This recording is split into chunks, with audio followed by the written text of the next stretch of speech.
கதையின் பெயர் காகமும் மயிலிறகும். ஓரழகான காடு. அங்கே கருப்பன் என்றொரு காகம் வாழ்ந்தது. கருப்பனுக்கு தன் கருப்பு நிறத்தை கண்டாலே பிடிக்காது.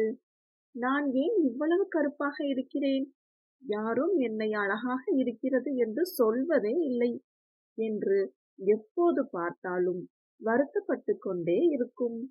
ஒரு நாள் அந்த காட்டில் மழை பெய்யத் தொடங்கியது. அப்போது அங்கே ஒரு அழகான மயில் தன் நீண்ட தோகையை விரித்து அழகாக ஆடியது. காட்டில் இருந்த மற்ற விலங்குகள் எல்லாம், ஆஹா, மயில் எவ்வளவு அழகு, அதனுடைய தோகை எவ்வளவு வண்ணமயமாக இருக்கிறது என்று பாராட்டின. இதை பார்த்த கருப்பன் காகத்திற்கு ஆசை வந்தது. நாமும் இந்த மயில் போல மாறினால் எல்லோரும் நம்மையும் பாராட்டுவார்களே என்று நினைத்தது. மயில் ஆடி முடித்து சென்ற பிறகு தரையில் சில மயில் இறகுகள் உதிர்ந்து கிடந்தன. கருப்பன் உடனே கீழே இறங்கிச் சென்று அந்த மயில் இறகுகளை எல்லாம் சேகரித்தது. பிறகு அந்த இறகுகளை தன் வால் பகுதியில் சொருகிக் கொண்டது.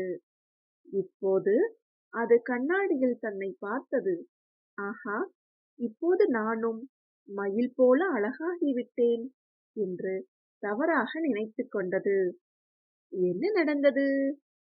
கருப்பன் காகம் பெருமையோடு மயில்கள் கூட்டத்திற்கு சென்றது. நானும் உங்களில் ஒருவன், என்னுடன் சேர்ந்து விளையாடுங்கள் என்றது.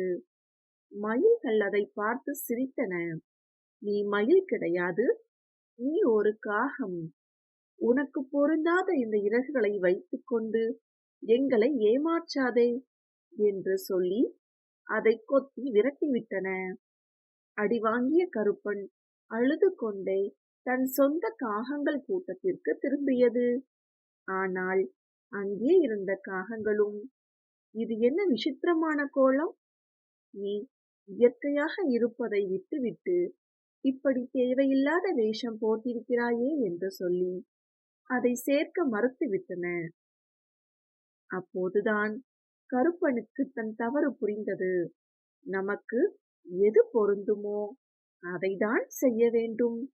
அடுத்தவரை பார்த்து பொறாமைப்பட்டு நமக்கு சம்பந்தமில்லாத தகாத செயல்களை செய்தால் துன்பம்தான் வரும் என்று உணர்ந்தது. உடனே அது தன் உடலில் ஒட்டி இருந்த மயில் இறகுகளை தூக்கி எறிந்தது. தன் பழைய உருவத்தோடு காகங்கள் கூட்டத்திற்கு சென்று மன்னிப்பு கேட்டது. பிறகு மகிழ்ச்சியாக வாழ்ந்தது. இந்த கதையின் நீதி, குழந்தைகளே, இந்த கதையில் காகம் தனக்கு பொருந்தாத தேவையற்ற ஒரு செயலை செய்ததால் துன்பப்பட்டது இல்லையா? அதுபோலதான் அழகு அழாதன செய்யேல். இதன் அர்த்தம், ஆபத்தான அல்லது நமக்கு சற்றும் பொருந்தாத செயல்களை அது பார்ப்பதற்கு அழகாக இருக்கிறது என்பதற்காக செய்யக்கூடாது.